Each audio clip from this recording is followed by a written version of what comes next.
Deixa eu me reorientar aqui. Eu sei que o André fica nervoso quando eu mexo nesse negócio aqui. Só abaixar, Felipe? Então tá bom. Vou tentar mais uma vez. Ele fica na minha frente aqui, mas enfim. Oxi! Só abaixar não dá muito. Depois me perdoa. Depois a gente conversa à parte. Boa noite a todos. Muito feliz depois desse retorno, né, de longos anos ali, voltar. E agora formado assim no Palavra da Vida ali no seminário. Se essa primeira caminhada com a igreja no sentido de pregar, estar realmente aqui. Embora vindo de São Paulo, meu coração é daqui, né, desta igreja. Eu amo esta igreja, esse lugar que continua me formando, né, formando o caráter de Cristo em mim, me ajudando a caminhar. Então, fico muito feliz de poder retornar, estar servindo com os irmãos. Confesso que eu lutei com algumas questões de ficar um pouco mais distante por lá. Falei, eu acho que não, hein? E aqui estou. E Deus sabe do seu tempo, né? Vou continuar me preparando aqui nessa igreja, sendo formado. Peço a oração dos irmãos para que realmente Deus aprovando, chegue o tempo de concílio, ordenação, e a gente continue servindo ao Senhor aqui, ali ou além, onde Deus nos chamar. Mas quero, desde já, pensar com você nessa noite a respeito deste ano, porque é o convite para nós, quanto à pregação dessa noite. Estamos encerrando mais um ano de 2024. O intuito dessa noite não é simplesmente pensar no ano seguinte, quais as nossas expectativas, aquilo que traçamos para o próximo ano, características, fazer um checklist ali, o que nós temos diante do ano seguinte. Não que seja errado pensar dessa forma. Não que seja um planejamento correto planejar a vida para o próximo ano. Mas meu desejo nessa noite é que a gente realmente veja e contemple a obra de Deus em nossas vidas. O que realmente Deus fez durante todos esses anos em nossa vida até aqui e continuará fazendo. Por isso, eu te faço uma pergunta que é reflexiva nessa noite, para que você esteja realmente já atento. Você é do tipo de pessoa que busca aprender com o que aconteceu ao longo de todo o ano? E busca, de fato, entender ou conseguir entender, de fato, o que aconteceu na sua vida, seja de certo ou de errado, e busca ajustar as coisas, os ponteiros da sua vida com o que passou no ano todo de 2024? Você é desse tipo de pessoa que busca entender as coisas que aconteceram? Você ali é detalhista com as coisas? Sabemos que recuperar o tempo que passou já não adianta mais, não faz muito sentido para a nossa vida. Sabemos muito bem que podemos fazer as mesmas atividades, mas não naquele devido tempo que tínhamos no passado. Afinal de contas, não temos o nosso próprio tempo. Você não tem o tempo em suas mãos, nem todo o tempo do mundo. Você não pode nem sequer ser aquele que controla o tempo, porque o tempo não é seu. O tempo sim existe e ele existe diante de Deus. Ele sim é o rei do tempo, o Senhor do universo, de toda a eternidade. Por isso eu te convido a abrir sua Bíblia já em Eclesiastes, capítulo 3, a partir do versículo número 9 até o versículo número 15. Abra sua Bíblia comigo em Eclesiastes, capítulo 3, a partir do verso de número 9.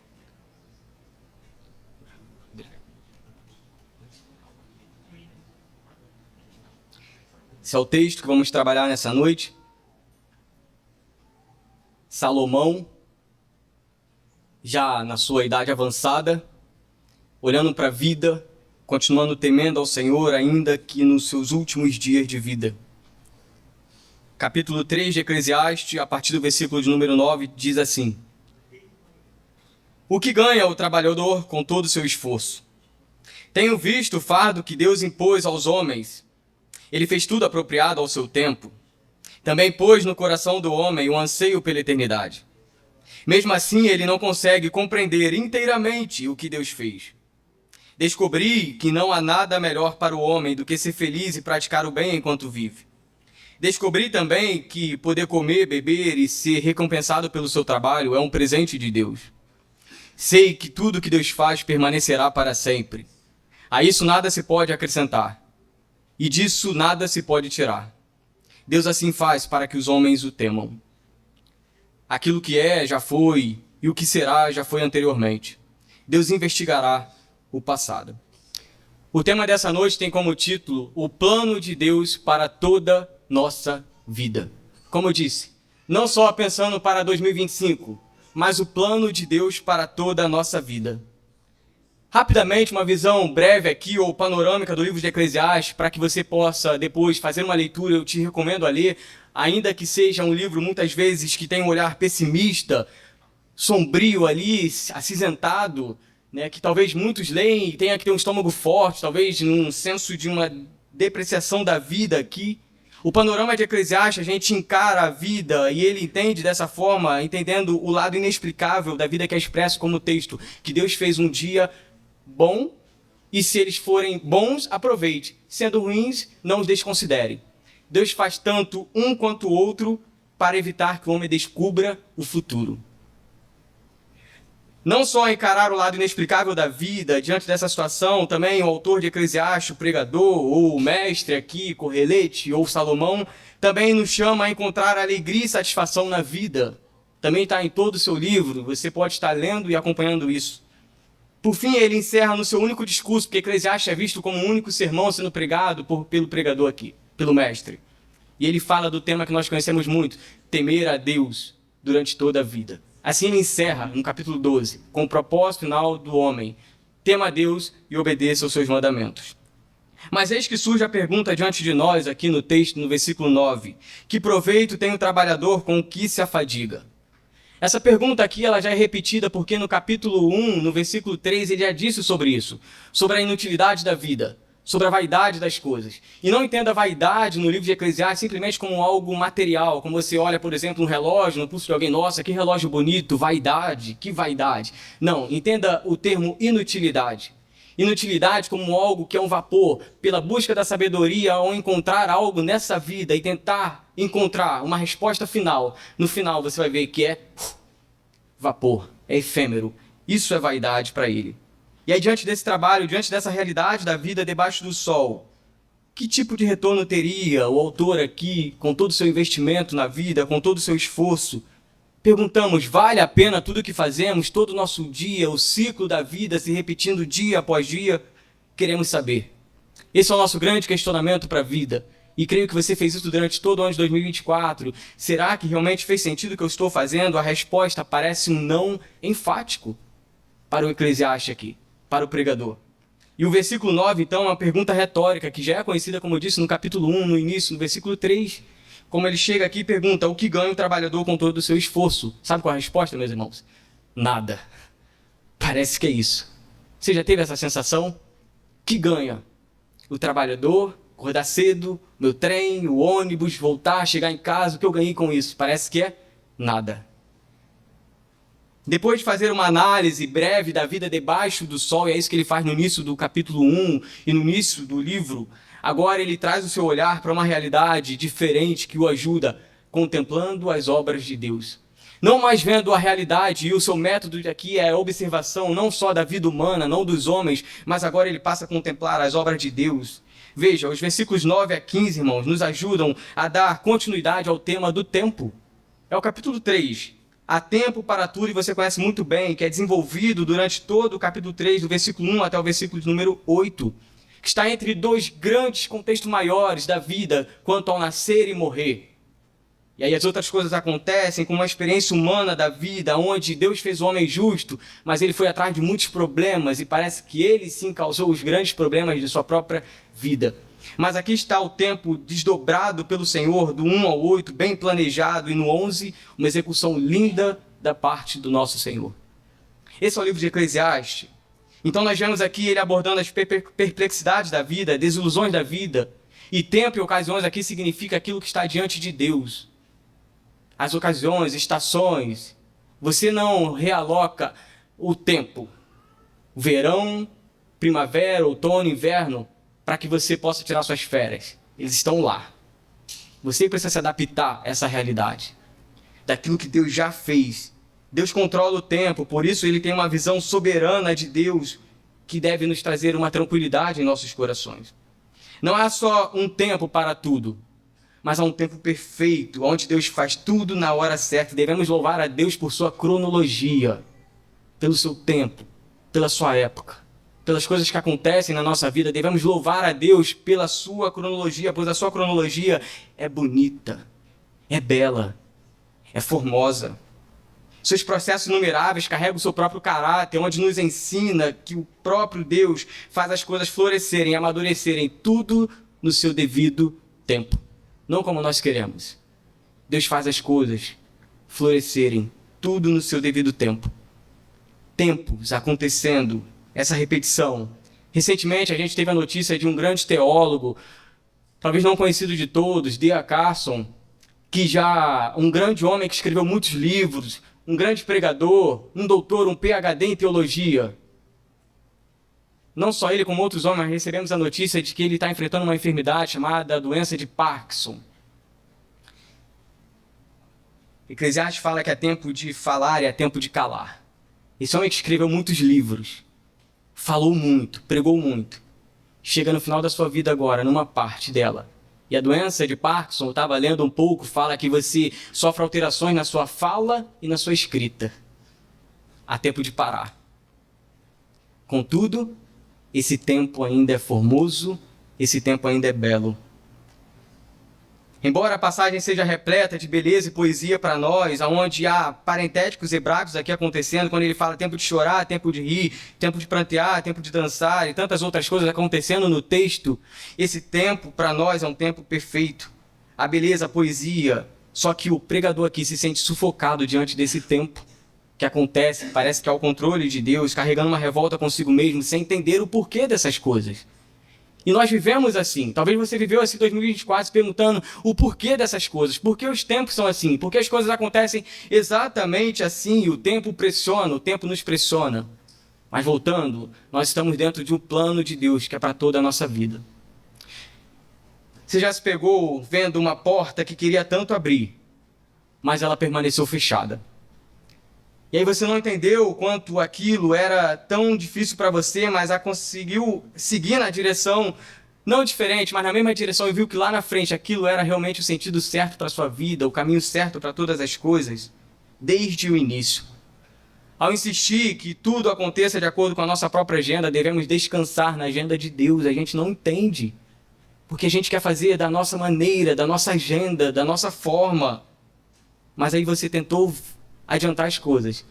E aí tomou outro caminho. Você pensa, nossa, agora a vida vai desesperar. Não, você estava na direção certa, porque ela não era sua, mas sim a de Deus na sua vida.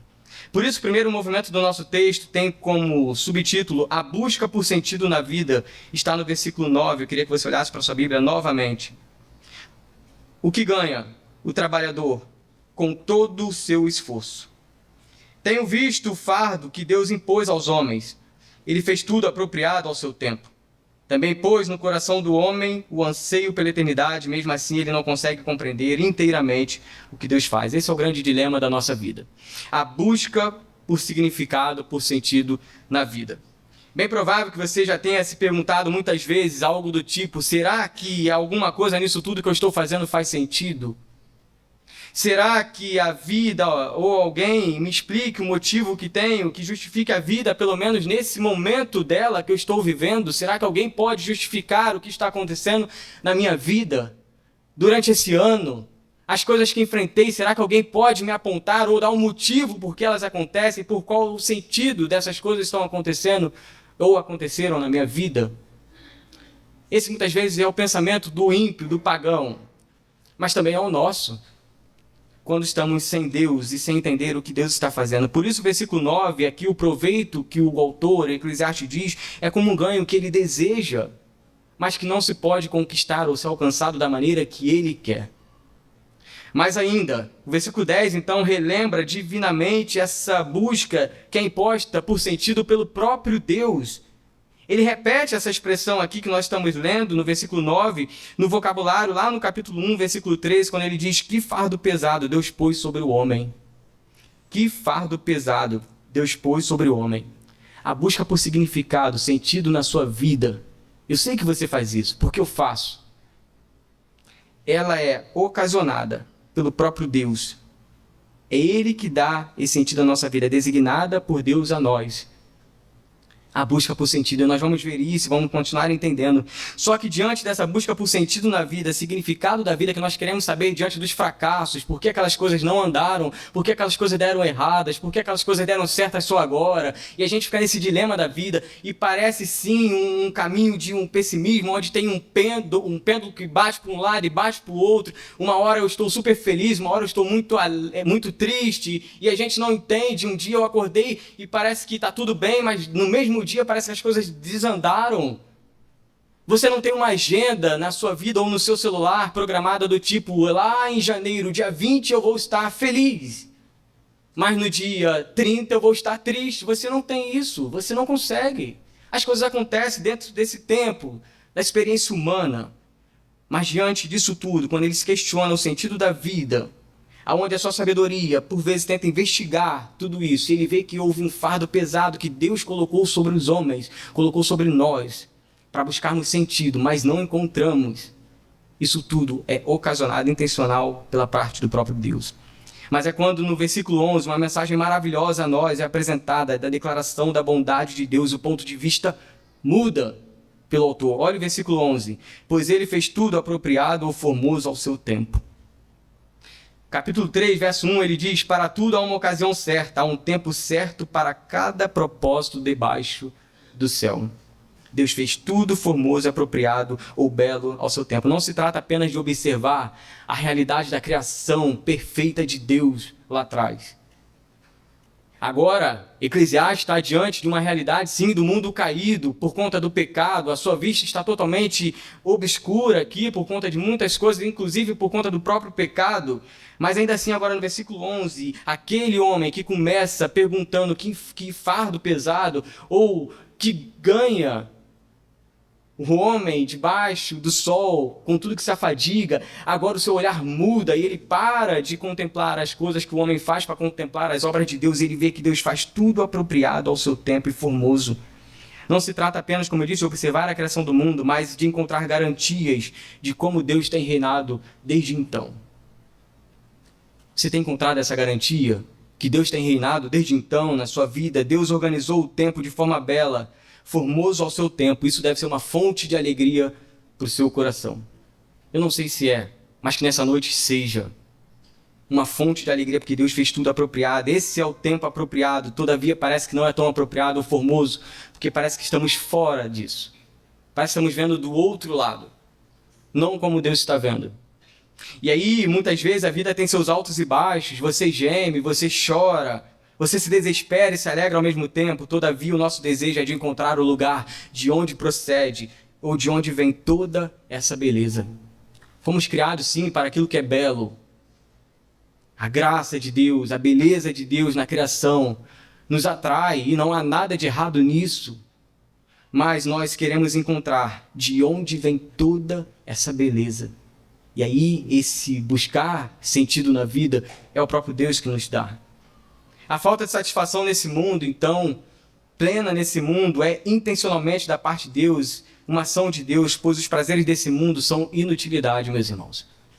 Isso nos ensina nessa noite que há algo grandioso na nossa vida. Entre o tempo e a ocasião e aquilo que foi colocado no nosso coração, que ele diz, há um anseio.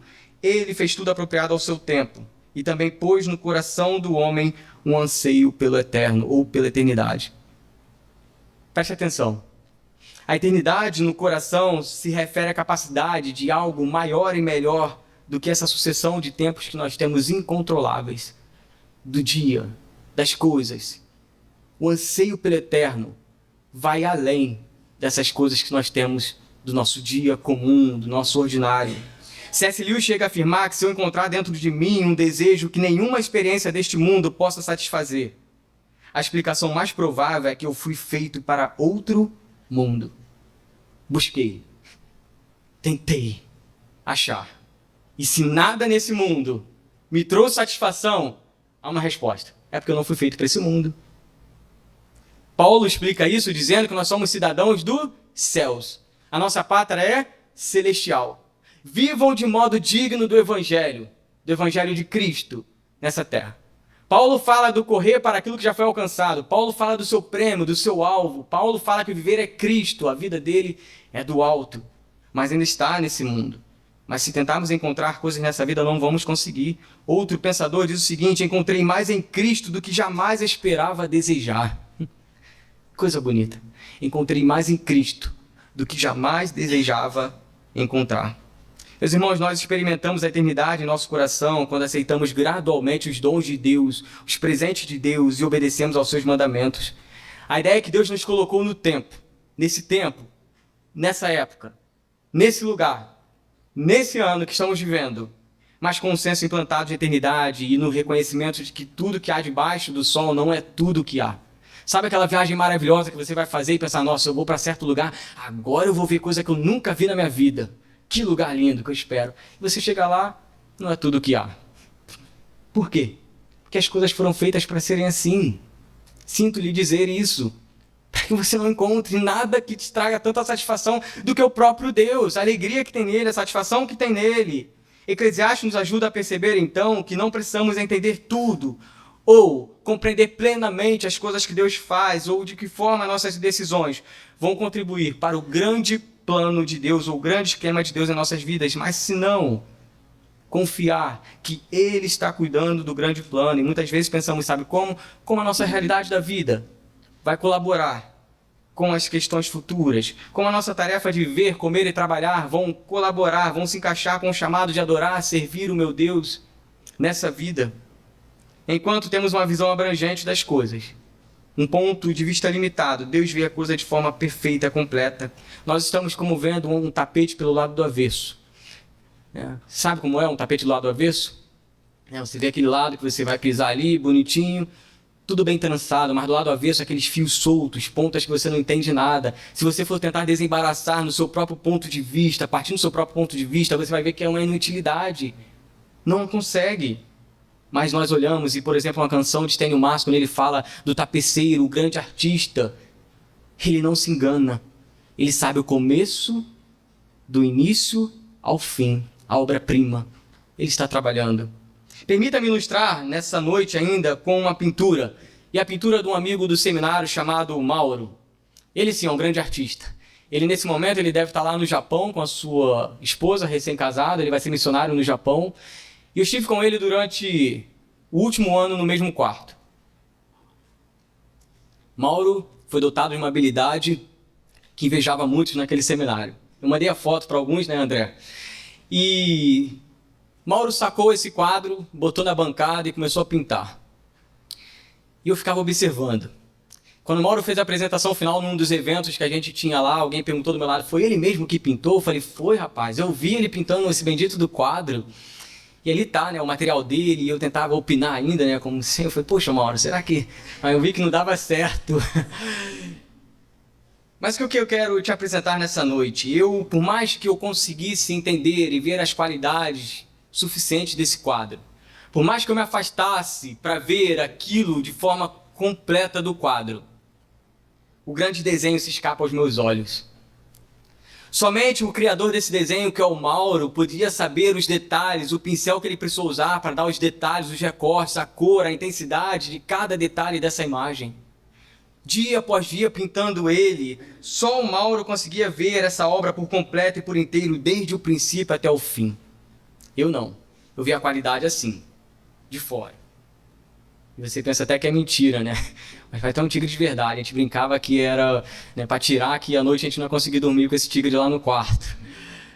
Ou chamaram esse tigre de a geladeira, porque ficou muito caro esse quadro. Ficou um valor de R$3.000. Aí o valor era chamado de geladeira, esse quadro.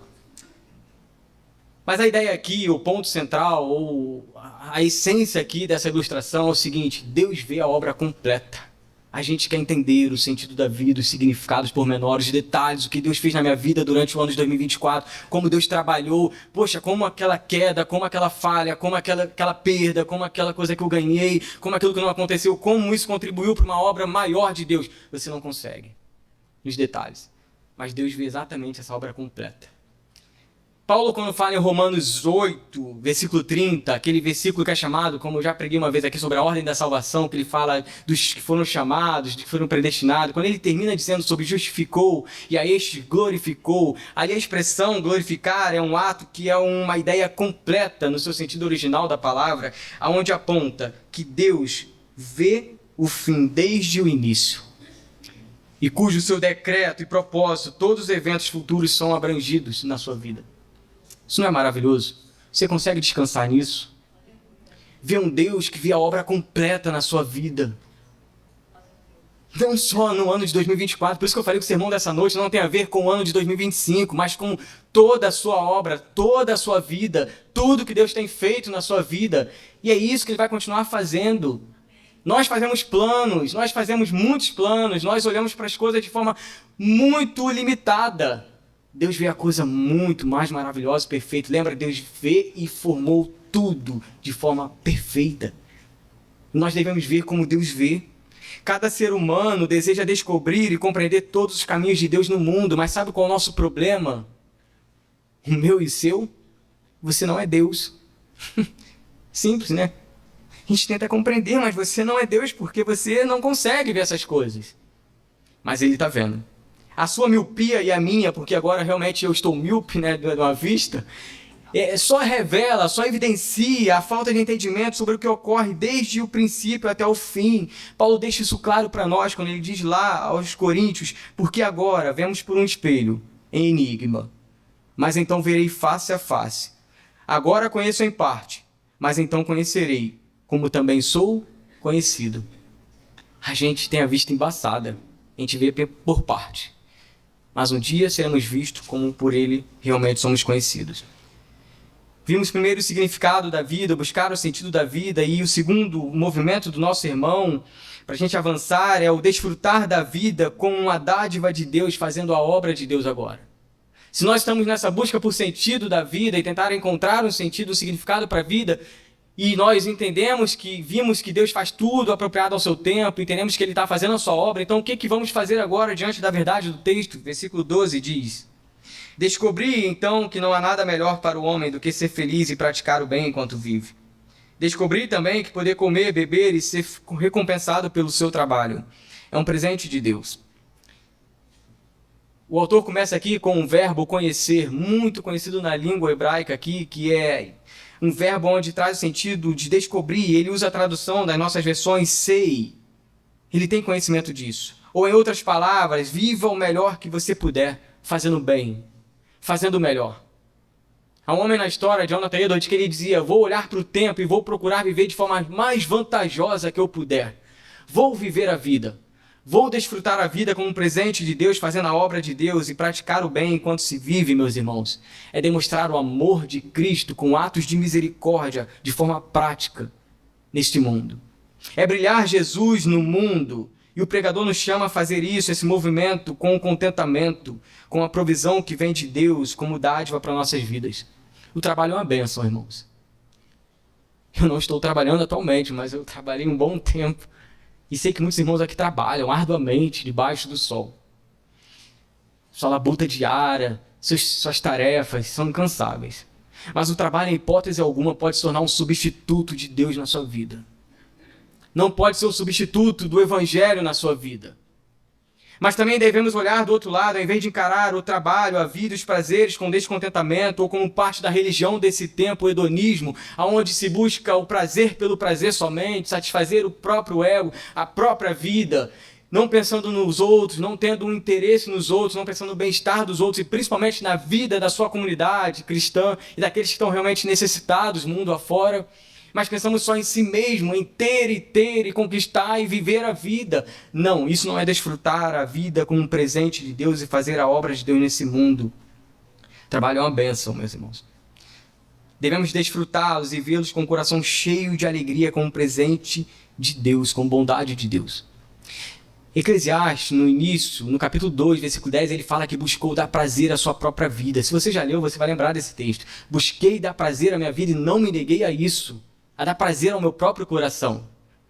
Isso é você, isso sou eu. Olha comigo o capítulo 5 rapidamente. 5, versículo 20.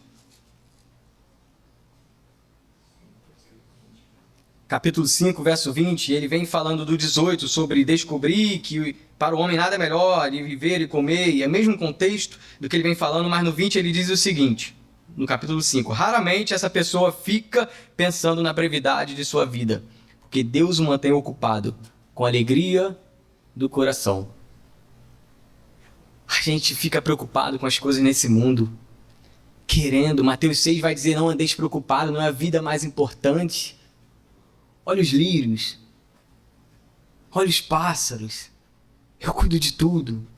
E a gente fica desesperado, porque a gente quer dar alegria ao nosso próprio coração. Mas aqui a gente está vendo um texto que quando Deus dá essa alegria ao seu coração, ao coração do crente, ele não fica preocupado com a brevidade da vida. O que será do amanhã? E agora? O que eu vou comer? O que eu vou vestir? O que eu vou fazer da vida? E agora eu tenho que trabalhar porque vai acabar. E não! Deus nos mantém ocupado com alegria no coração. E usar desse tempo com alegria no serviço de Deus é uma obra de Deus para nossas vidas, é um convite a mãos à obra. Para a nossa comunidade, nessa noite, comunidade de fé aqui em Juscelino, imagine quanto trabalho no reino, essa igreja local pode produzir, pode propositar na vida de outras pessoas, se abordasse tudo com esse tipo de alegria que vem do Senhor. Desfrutando dessa alegria, do seu trabalho, investindo em pessoas, investindo no reino. Mas há um contraponto nas nossas vidas. E esse é perigoso demais. Muitas vezes transformamos as penúltimas coisas em últimas coisas. O trabalho, que é para ser um trabalho desfrutado, como um presente de Deus, uma dádiva, a gente coloca como última, como o fim das coisas.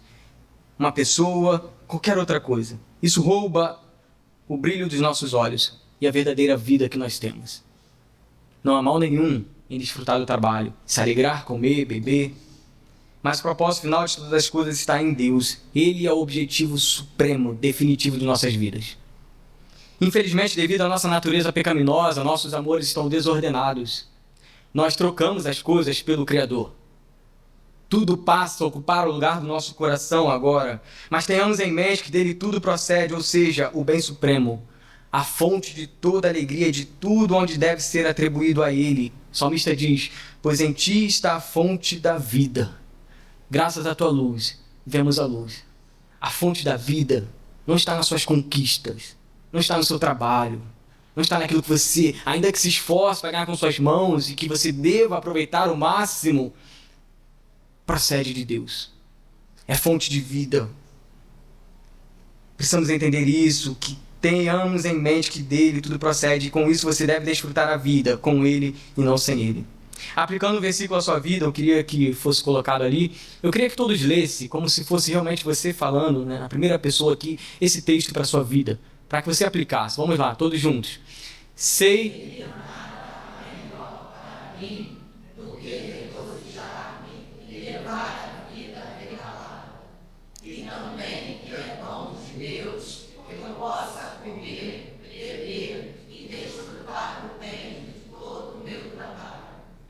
Amém? Sei que há nada melhor. Regozijar, viver. O salmista diz, este é o dia que o Senhor fez, regozijemos e alegremos nele. Quando o salmista fala, este é o dia que o Senhor fez, ele tem em mente o judeu, os sacrifícios que estão acontecendo o tempo todo, mas ele tem em mente uma projeção futura do sacrifício de Cristo. Quando ele vê o dia nascer, ele lembra, este é o dia que o Senhor fez, vou viver, vou me regozijar. Quando você levantar de manhã, olhe para a vida, olhe para o dia, seja ele acinzentado, chuvoso, com o sol, com o que você vai se deparar, veja como o dia que o Senhor já o fez, o sacrifício de Cristo, o Cordeiro já morto, a vida já em Cristo que você tem, toda a vida em você.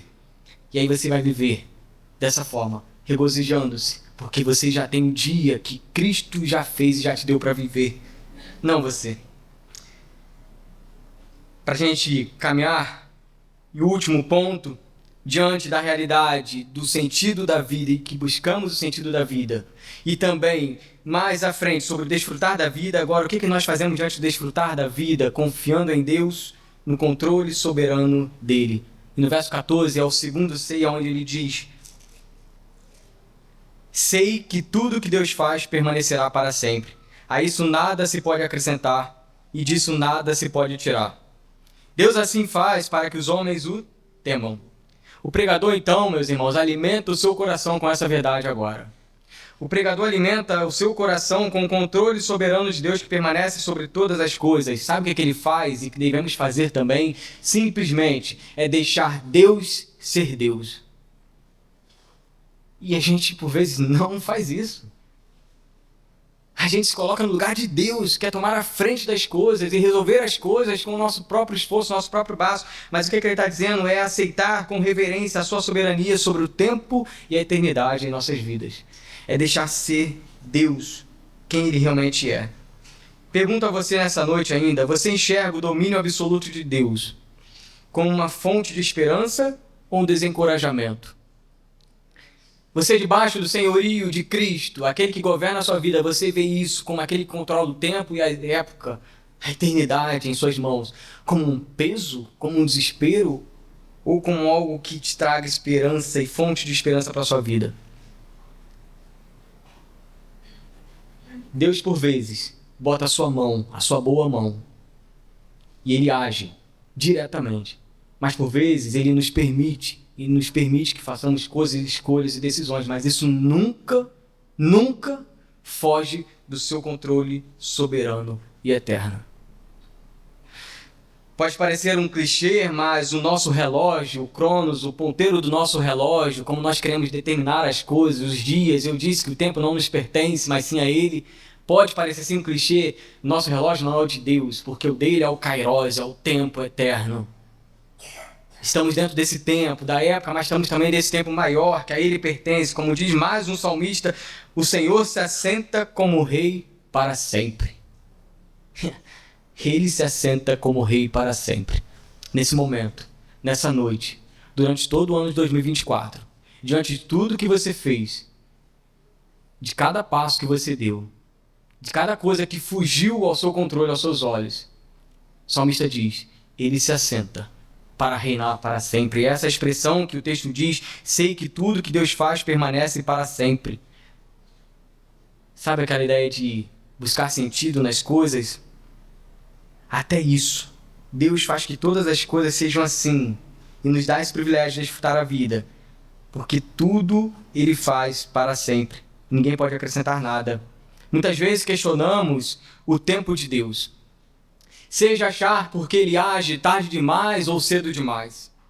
Porém, olhar para trás, já foi dito aqui no início desse culto, percebemos que seus planos sempre foram melhores do que imaginávamos. Deus fez tudo de forma tão perfeita, tão bela, tão bem encaixada, e reconhecer que Deus está no controle não implica necessariamente que nós não entenderemos a sua cronologia. Lembra que eu disse no início? Louve por sua cronologia. Louve pelo seu tempo, pelo tempo que vivemos, pelo tempo, as épocas em que Ele nos permite viver e ter a vida. E aí, muito importante para você nessa noite aqui. As mudanças em sua vida não devem ser vistas como um caos. Talvez no ano de 2024 você viu as coisas como um caos. Sim, em parte dela, talvez você viu coisas como um caos. Mas veja tudo isso como um padrão divino e revelador e dinâmico do nosso Deus. Pareceu um caos para você? Lembra que você está debaixo da realidade de um mundo caído? Deus fez tudo formoso, a gente está vendo fora desse tempo, com os nossos olhos ainda manchados, com a nossa vista míope ainda. Mas enquanto parecia um caos, para Deus foi um processo, foi um padrão divino e revelador e dinâmico. Do princípio ao fim, cheio de significados para a sua vida. Seja enfermidade, seja o desemprego, seja tristeza, seja alegria. Foi um processo dinâmico, divino, que você deve louvar a Deus por isso.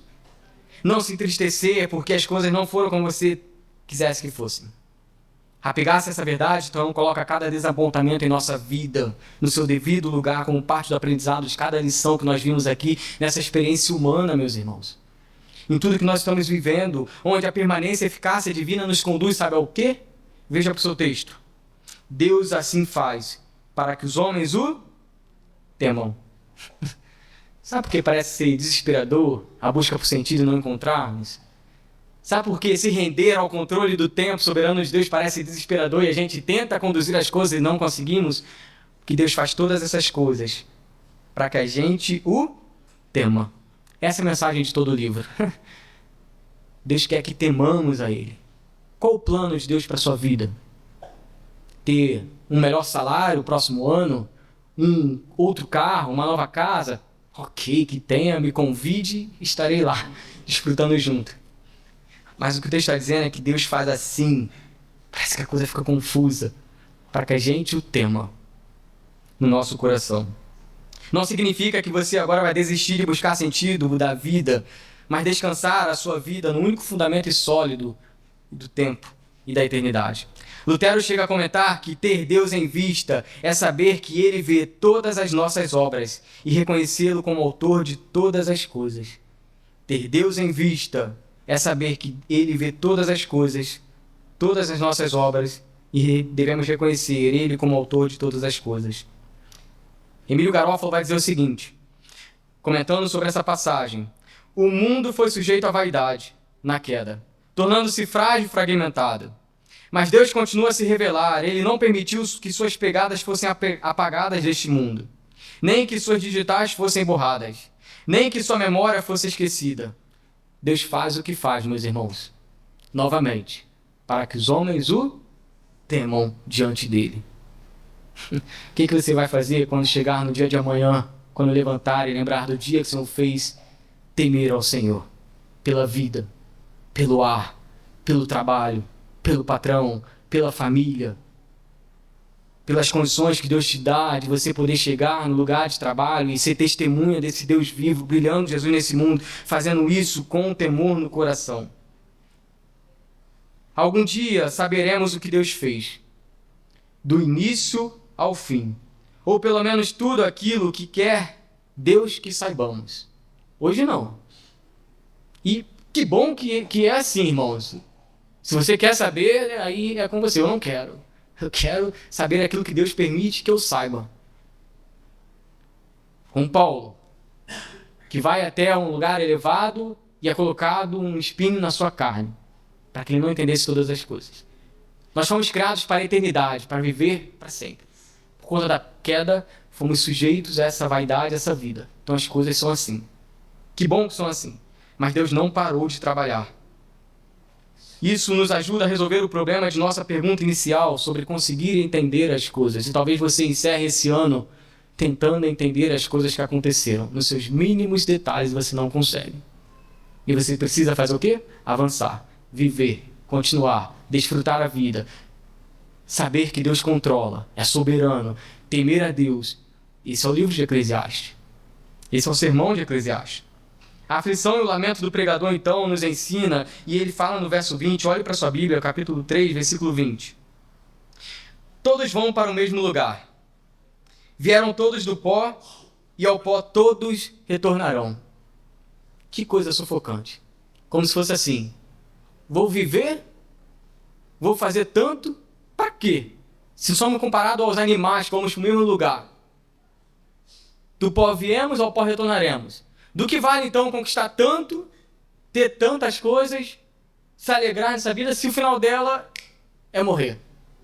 Parece angustiante para o autor aqui de Eclesiastes, mas ele não tem essa visão completa das coisas como nós temos hoje a obra, de uma forma que temos com os evangelhos, com a vida de Cristo. Ele não teve essa visão. De que vale ver tudo isso se o final é a morte que nos aguarda? Uma visão pessimista, mas nós encontramos uma resposta, ou um eco, na nova criação. Não apenas para um novo ano, mas para um novo começo na sua vida. Um começo livre de pecado. Hoje, da condenação da culpa, mas no porvir da presença do pecado. Vivendo a santidade plena com Deus, desfrutando da sua presença do Senhor para sempre. Nada melhor do que concluir essa mensagem nessa noite com as palavras do nosso próprio Senhor Jesus Cristo e terminar Eclesiastes. Não tem melhor caminho do que terminar com Cristo. Onde ele diz: eis que faço nova todas as coisas. Aqui está o plano de Deus para toda a sua vida. Um Deus que faz nova todas as coisas. Não só um próximo ano. Não só um planejamento para você viver o próximo ano. Mas um Deus que faz novas todas as coisas. Uma obra completa. E essa obra é a obra de você ser mais parecido com quem? Com seu Filho, Jesus Cristo. É isso que ele está fazendo na sua vida, formando o caráter do Filho dele em você. Como Paulo vai dizer, até que Cristo seja formado em vós.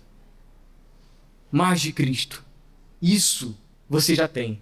Paulo diz que Cristo é tudo em todos. Você tem dessa vida e vida em abundância. Por isso, um coração fixo no céu é um coração cheio de esperança em tempos de desesperança. Talvez você encerre esse ano, e aqui não há problema nisso, ainda lidando com algumas desesperanças na vida. Alguns apertos, algumas angústias.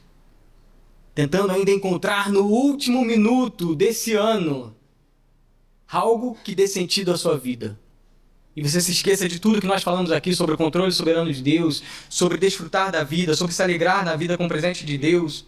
Só que eu quero te falar, para terminar, sobre a esperança cristã em tempos de desesperança. Essa esperança é aquela que nos leva a considerar a realidade de Deus além do sol. E quando nós estamos limitados e olhando apenas para essa vida que nos está proposta, não encontraremos resposta alguma. Se você está buscando resposta nessa vida, ainda, você está enfadado, há muitos fracassos e frustrações, e esse ciclo vai continuar. Mas se você volta a sua mente para o lugar certo, para o alto, para a esperança que você tem em Cristo, e aí não uma esperança só para esse mundo onde o final dela é a morte, mas sim a vida com Cristo. Temos a ressurreição com Cristo. Temos vida após esse mundo. Temos uma vida para viver eternamente com o nosso Senhor. E Paulo vai dizer que se a nossa esperança em Cristo se limita apenas a esta vida, somos de todos os homens os mais miseráveis. Ou em outra tradução, as pessoas mais infelizes deste mundo. Se você caminhou durante todo esse ano de 2024, limitado só a essa vida, desfrutando dela, mas apegado a ela de tal forma que parece que só faz sentido aqui, esqueceu de algo muito maior, mais rico, que é a esperança cristã, a vida com Cristo, a pátria celestial, o viver com Cristo para sempre, numa terra, numa nova Jerusalém, onde está sendo recriada todas as coisas, e aonde esse anseio pelo eterno não está nos animais, não está nas plantas, mas está no coração daqueles que creem que esse Deus vive para sempre. E se é com Ele que você quer viver, você deve se apegar a Ele somente, a essa vida. Não só para um próximo ano, mas considerando o que Deus tem feito na sua vida. João vai dizer, amados, ainda não se manifestou o que haveremos de ser. Mas quando Ele se manifestar, seremos semelhantes a eles, pois o veremos como Ele é. Não se manifestou. Então a gente vai caminhar, embaçado à vista, mas desfrutando de um tempo que já é belo e formoso. Deus está trabalhando na sua vida. Amém? Deus tem trabalhado na sua vida. E é a sua obra perfeita. E o que você deve fazer diante disso tudo, dessa mensagem pregada, do plano de Deus para toda a nossa vida? Descansar.